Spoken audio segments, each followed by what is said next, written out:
I'm honored to be here. I work as a consultant all over Europe, and I think one of the things, at least in the European Commission, they define me as an expert, and I define an expert somebody far from home. So I think Malta, if it should be within Europe, it could not be more far from Denmark then. So I hope that I can contribute to this. The topic would be on quality assurance in vocational training. And vocational training is a major activity at European level, and also one of the major activities in order to reshape, hopefully, Europe.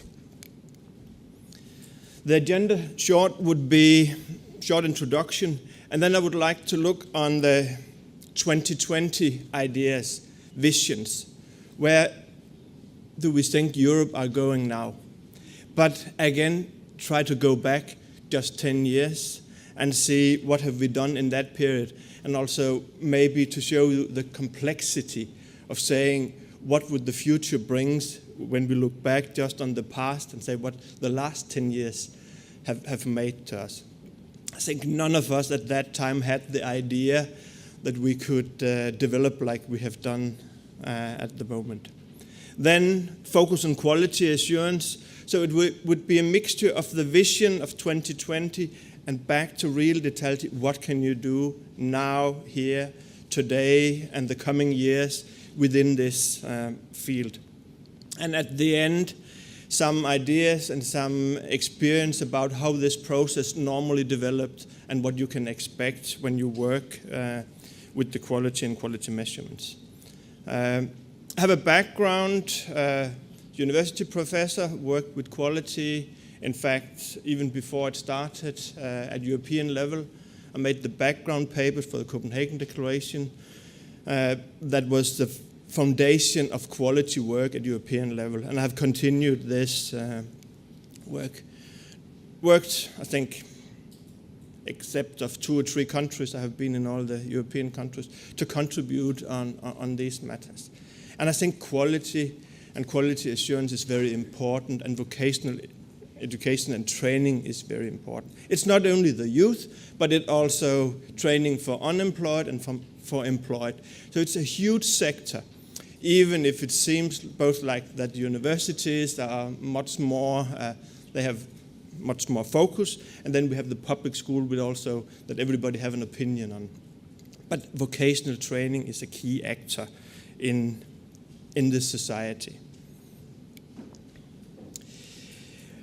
What are the targets? I think you have heard them or seen them before, the European targets. I would not go in detail with them, but you can see it's a focus on to add some knowledge to what we are doing. Research development is a key activity, because what do we have of resources in Europe?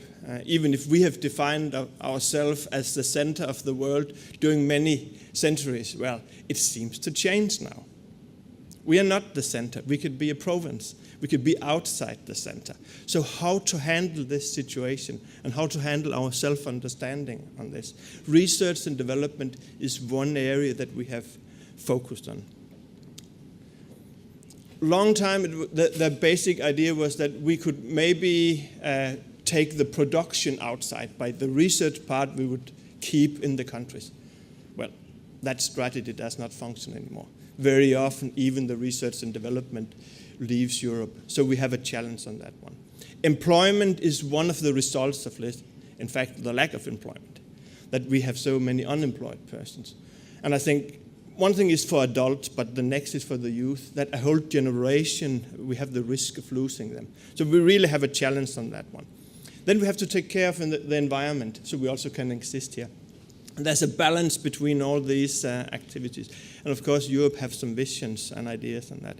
And then to my topic, education and training, I think it's extremely important that we invest in people. I come from a small country, and I think we have, like you, only one national resource, human beings. And we have to invest in them. We have to do it in a far way. And early school leavers is a problem in many countries. So there's some visions and ideas at European level how to reduce these. And on the other hand, how to upgrade the knowledge level on this. Higher education or equivalent. We want a really big proportion. It's a challenge if it's possible, but we can have the vision. And then we have the social aspects. There's a lot of initiatives. I think some of them will be mentioned later. But again, one thing is these visions. I remember when we made the strategy Lisbon, the part of it, we had some ideas, and after 3 or 4 years, we realized that we were not the leading in Europe. In fact, many countries have passed us. And I think the director of OECD presented it extremely well in a meeting in Maastricht. Say, well, we did not perform, and the competitors, they have just moved ahead of us. So we have to rethink our strategies and also know that the competitors, and in this way it would be Northern America, it would also be Russia, it would be China, are moving very, very fast. So how to handle this picture? So I have just some proposals that it might look like that in 2020. Will we be a museum for Chinese tourists? At the moment, 200 million Chinese are traveling internally in China to see the country they live in. When they get better salaries, when they get better possibilities, Europe could be a place to go. But is that the role we want to play, to be a museum? Another alternative is that we find a solution on this, that we also make something on a knowledge-based economy. And then with the crisis we have at the moment, we really have the risk of going back to having no European cooperation, but back to the national states. And then we can have a risk of losing it. It's not easy to know, and it's not the idea to have exactly the answer for that. But we need to have strategies for the different alternatives. The last 10 years of quality assurance show a little bit about how we work with this in Europe. But the main activity is to do something together. We have a common destiny. We need to work together. And we have structures, elements, and ways of doing it in Europe. And I think it's very important also to benefit from the cooperation.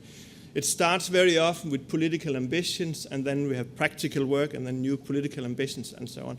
But there's a lot of work behind this. And at the moment, we have a cooperation between more than 25 countries within quality and quality assurance in VET. And we also have the associated countries to this. So this, I think, is the structure and the way of building capacity in Europe, but also the way of making cooperation.